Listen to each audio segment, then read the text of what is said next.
అందరికీ నమస్కారం. నా పూర్వాశ్రమంలో అంటే పత్రి గారు పరిచయం కాకముందు మా ఇంట్లో చాలామంది సన్యాసులు లాంటి వాళ్ళంతా వచ్చేవాళ్ళు. ఎన్ని వచ్చినా పూజలు జరిగేటివి అన్నీ చేసినా కూడా నేను ఎప్పుడూ ఆ సైడ్కి వెళ్ళలేదు. పత్రి గారిని 92లో మా ఫ్రెండ్ సంపత్ కుమార్ వాళ్ళ ఇంట్లో ఆయన కలిశాను. అప్పుడే వాళ్ళు వచ్చి అక్కడ చర్చించుకుంటున్నారు. ఏమి అంటే ఎక్కడ క్లాస్ పెట్టుకోవాలి అది అని. మా ఇల్లు కొంచెం ఊరికి సెంటర్లో ఉండేది, పార్కింగ్ ఏరియా దండిగా ఉంది.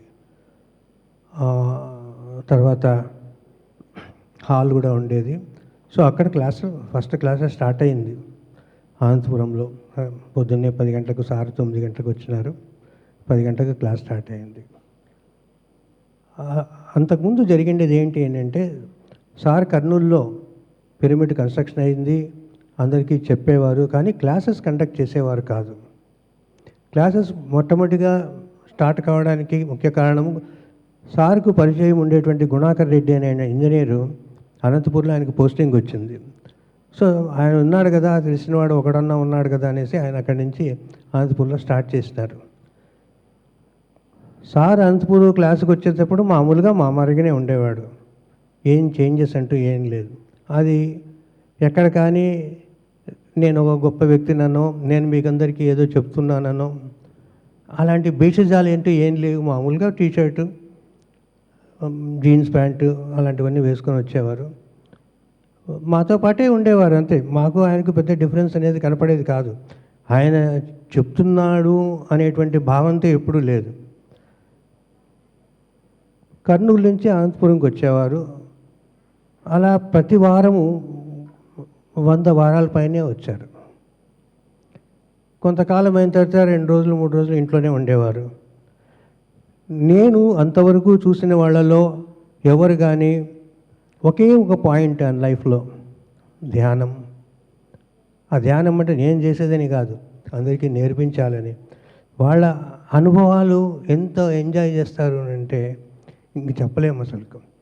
అది డైరెక్ట్ టచ్ కాబట్టి ఏం అడిగినా కూడా చెప్పేవారు, ఎలాంటి టైంలో అడిగినా కూడా చెప్పేవారు. ఒక్కొక్కసారి అర్ధరాత్రిలో ఆయన దుప్పటి కప్పుకొని పడుకుంటే కూడా లేపి అడిగితే కూడా చెప్తూ ఉంటారు. అంత ఒక కఠోర దీక్ష ఆయనకు. మెడిటేషన్ తప్పితే ఇంకేమీ లేదు, అందరికీ చెప్పాలి. ఈ విధంగా సార్తో పరిచయం అయింది. అందరినీ క్లాస్ అయిపోయిన తర్వాత అప్పుడు ఎక్కువ మంది వచ్చేవాళ్ళు కాదు, 20 మంది 30 మంది కంటే ఎక్కువ ఉండేవాళ్ళు కాదు. అందరినీ క్లాస్లో అనుభవాలు అడిగేవారు. ఈ అనుభవాలే మాకు ఒక పెద్ద జ్ఞానంగా ఉండేది. అది ఎందుకంటే మా కళ్ళెదురుగా మెడిటేషన్ చేస్తుంటే వాళ్ళకు వచ్చిండేటువంటి అనుభవాలే మాకు చాలా పెద్దగా మనకు వచ్చేటివి మనకు వస్తూ ఉంటాయి. సో ఇతరులు కూడా తీసుకునేవాళ్ళం. అక్కడ చిన్న పిల్లలని కానీ పెద్దవాళ్ళని కానీ ఏ సీనియర్ అని జూనియర్ అని అంటూ ఏదీ లేదు. ఎవరు చదివిండేటివి చెప్పినా వినేవాళ్ళము, అందరూ వినేవాళ్ళు. ఏది అనుభవం వచ్చినా కూడా అందరూ షేర్ చేసుకొని దాని గురించి డిస్కస్ చేసుకోవడము ఇలాంటివి జరిగేది. ఎక్కడ ఎటువంటి కల్మషాలు ఉండేటివి కాదు, ఎటువంటి డిఫరెన్సెస్ ఉండేది కాదు. చాలా బాగా జరిగేటివి క్లాసెస్. అదే టైంలో ముఖ్యంగా మా అబ్బాయి 10 ఏళ్ళప్పుడు, మా అమ్మాయి 8 ఏళ్ళు, వాళ్ళు కూడా మెడిటేషన్లో కూర్చున్నారు, నాతో పాటే కూర్చున్నారు. ఆ కూర్చున్న తర్వాత వాళ్లకు వచ్చిండేటువంటి అనుభవాలు చాలా ఆశ్చర్యకరంగా ఉండేటివి.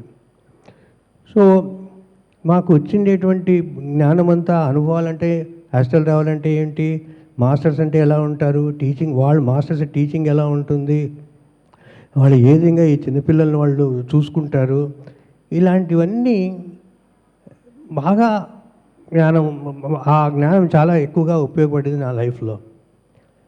తర్వాత వాళ్ళకి వచ్చిన అనుభవాలను మనం ఊరికనే తీసేయకోకుండా వాటిని ఒక టెస్ట్ చేసేవాళ్ళం, అది ఎంతవరకు కరెక్ట్ అని.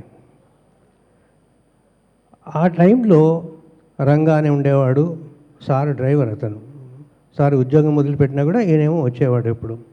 రంగా ఉండేవాడు, పాల్ ఉండేవాడు, తర్వాత డాక్టర్ న్యూటన్, డాక్టర్ యుగంధర్, ఇంకా ప్రకాష్ అని ఒకరు ఉండేవారు, శౌరి గారు ఉండేవారు. ప్రకాష్ వాళ్ళ ఫాదర్ శౌరి గారంటే సార్కు చాలా ఇష్టం. అలాంటి దీంట్లో మాకందరినీ కర్నూలు పిలుచుకుపోవడము, లేదా కర్నూలు నుంచి వాళ్ళని పిలుచుకురావడము, ఆ ఇంటరాక్షన్ బాగా జరిగేది. ఎంతసేపు కూర్చున్నా, ఎంతసేపు మాట్లాడినా ఒక మెడిటేషన్ తప్పితే వేరే ఉండేటివి కాదు. తర్వాత మంచి మంచి బుక్స్ అన్నీ సార్ తెచ్చిచ్చేవారు. ఆయన ఒక యోగి ఆత్మకథ ఎంతమందికి ఇచ్చారంటే కనీసం అంటే ఒక 100 బుక్కులు తెచ్చిచ్చింటారు ఫ్రీగా. ఆయన ఫైనాన్షియల్ కండిషను ఒక బుక్ కొనడానికి కూడా సపోర్ట్ చేయదు, కానీ తీసుకొచ్చి ఇచ్చేవారు. ఎవరు కొందరు డబ్బులు ఇస్తారు, కొందరు ఎవరు. ఆయన అవన్నీ పట్టించుకునేవాడు కాదు. నేను ఇచ్చిన పుస్తకం చదువుతున్నారా లేదా.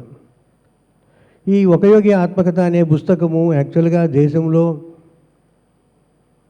ఆధ్యాత్మికకు బాగా ఫౌండేషన్ ఇచ్చింది. అది దాని నుంచి చాలామందికి ఇండియాలో ఓహో ఈ విధంగా ఉంటుందా, ఒక చరిత్ర ఈ విధంగా ఉంటుందా, ఇవన్నీను అని. సో సార్ ఆ విధంగా క్లాస్ టీచ్ చేసేవారు, మాతో పాటే తినేవారు, మాతో పాటే బయటకు వచ్చేవారు, మాతో పాటే పానీపూరి తినేవారు, సినిమాలు చూసేవాళ్ళము. ఆయనకు మాకు ఒక ఫ్రెండ్షిప్ లానే ఉండేది, కానీ ఇంకా వేరే విధంగా ఏది ఉండేది కాదు. ఇక ఒక్కసారి ఆయన దీంట్లోకి కంట్లో పడిపోయిన తర్వాత, ఆయన మనసులోకి వెళ్ళిపోయిన తర్వాత ఆయన మమ్మల్ని ఎప్పుడూ ఏది అడిగేవారు కాదు. మీరు మెడిటేషన్ చేసినారా, ఏమి ఎక్స్పీరియన్స్ వచ్చింది, ఎలా ఉంది, ఏమి అనేది.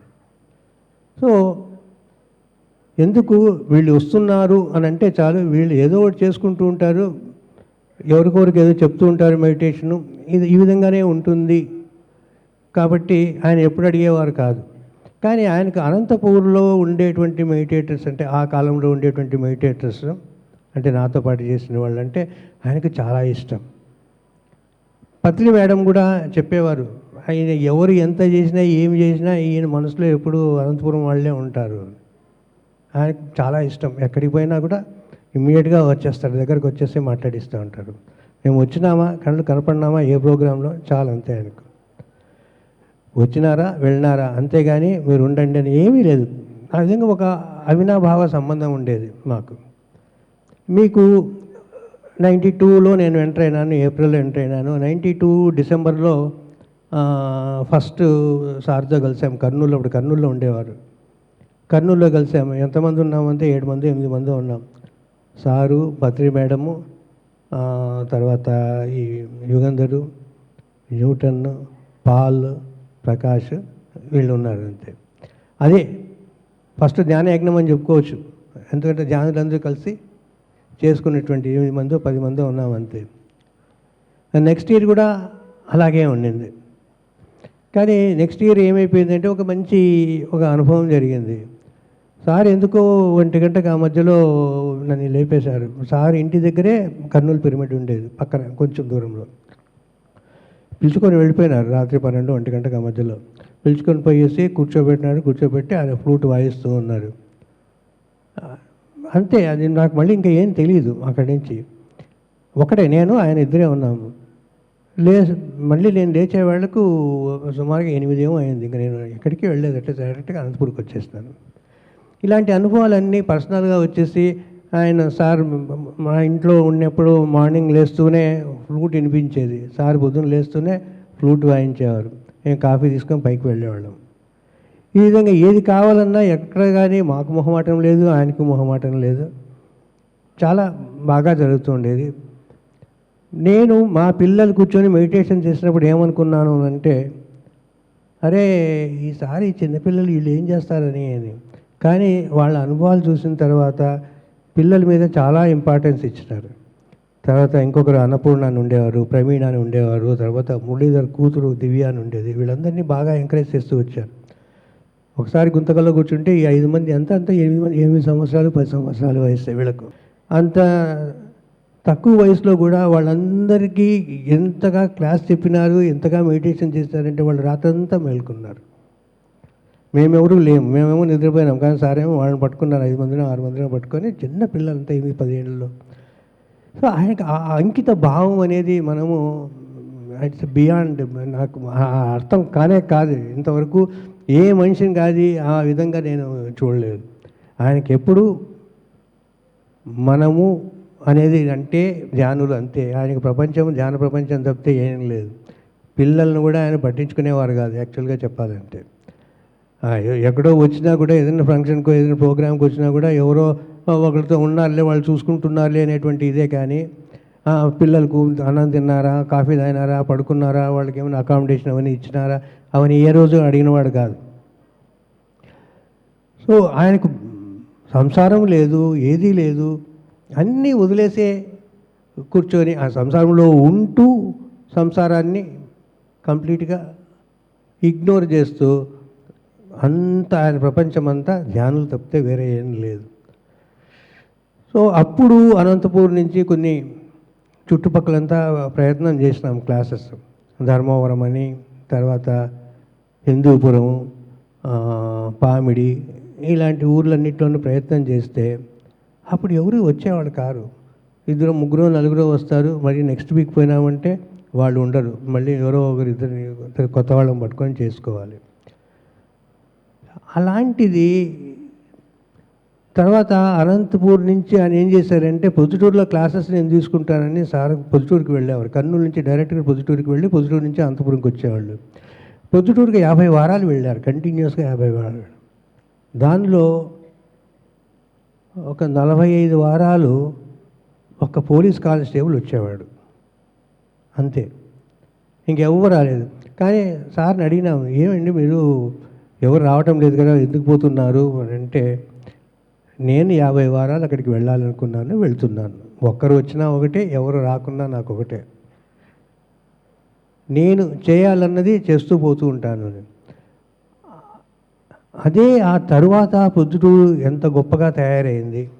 ధర్మవరంలో ఎన్ని పిరమిడ్లు ఉన్నాయి, రోజు కనీసం అంటే ఆ పిరమిడ్లోనే 400-500 మంది ప్రతిరోజు చేస్తారు మెడిటేషన్.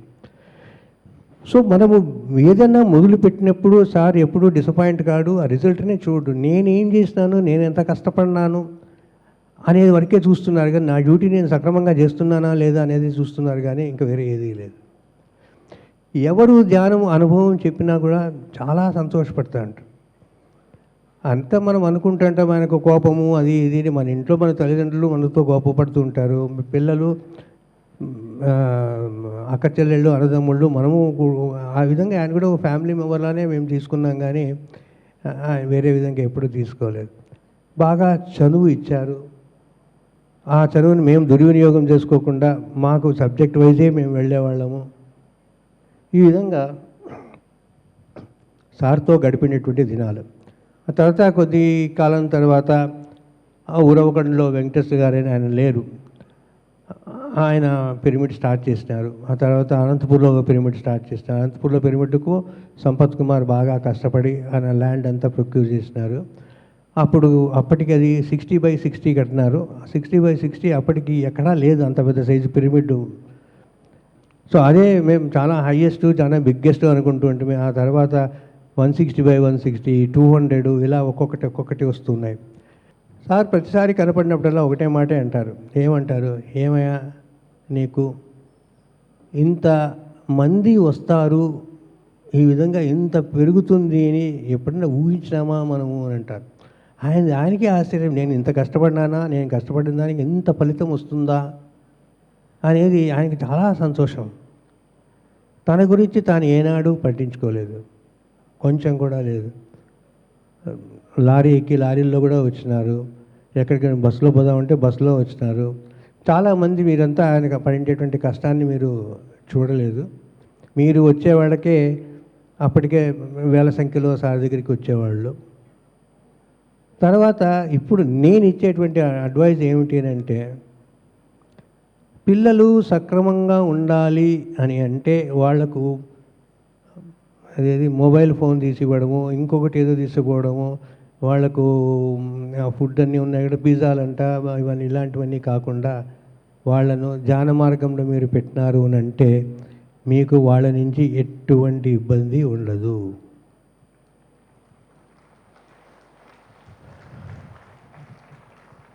ఇప్పుడు నేను చెప్పాను కదా, మా అబ్బాయి మా అమ్మాయి ఆ కాలంలో దిగినారు అని. తర్వాత